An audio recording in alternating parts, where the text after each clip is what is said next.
19 ఏళ్ల క్రితం నాటి ముంబై రైళ్లలో పేలుళ్ల కేసులో కీలక పరిణామం చోటు చేసుకుంది. ఈ కేసులో శిక్ష పడిన 12 మందిని నిర్దోషులుగా ప్రకటిస్తూ బాంబే హైకోర్టు సంచలన తీర్పు ఇచ్చింది. వారు దోషులని నిరూపించడంలో ప్రాసిక్యూషన్ పూర్తిగా విఫలమైనందున వారిని నిర్దోషులుగా తేల్చినట్లు తీర్పు వెలువరించింది. వెంటనే వారిని విడుదల చేయాలని హైకోర్టు ఆదేశాలు జారీ చేసింది. ఇందులో మరణశిక్ష పడ్డవాళ్లు కూడా ఉన్నారు.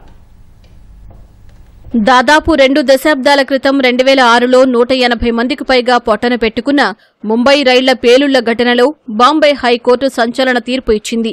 ఈ కేసులో శిక్ష అనుభవిస్తున్న నిందితులందరినీ నిర్దోషులుగా హైకోర్టు ప్రకటించింది. వారు దోషులని నిరూపించడంలో ప్రాసిక్యూషన్ పూర్తిగా విఫలమైందని జస్టిస్ అనిల్ కిలోర్, జస్టిస్ శ్యామ్ చందక్తో కూడిన ధర్మాసనం పేర్కొంది. నిందితులు నేరం చేశారని నమ్మడం కష్టమని వివరించింది. అందువల్ల దిగువ కోర్టు విధించిన శిక్షలను రద్దు చేస్తున్నట్లు బాంబే హైకోర్టు వ్యాఖ్యానించింది. నిందితులను దోషులుగా ప్రకటించడంలో ట్రయల్ కోర్టు లోపభూయిష్టంగా వ్యవహరించిందని ఉన్నత న్యాయస్థానం అభిప్రాయపడింది. నిందితులంతా ఏ ఇతర కేసుల్లోనూ లేకపోతే వెంటనే వారిని విడుదల చేయాలని ఆయా జైళ్ల శాఖ అధికారులకు ఆదేశాలు జారీ చేసింది.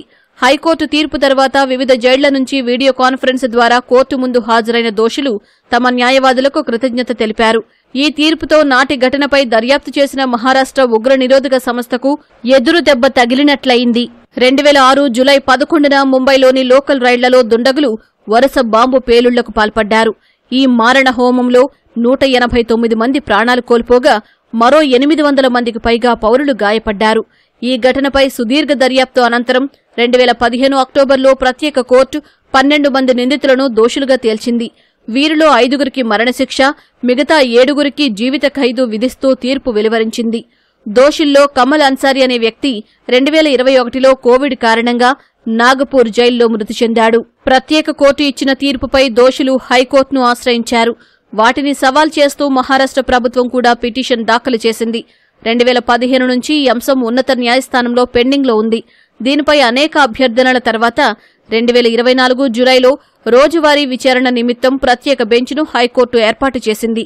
అప్పట్నుంచి విచారణ జరిపిన ధర్మాసనం ఆ 12 మందిని నిర్దోషులుగా ప్రకటిస్తూ ఇవాళ కీలక తీర్పు వెలువరించింది.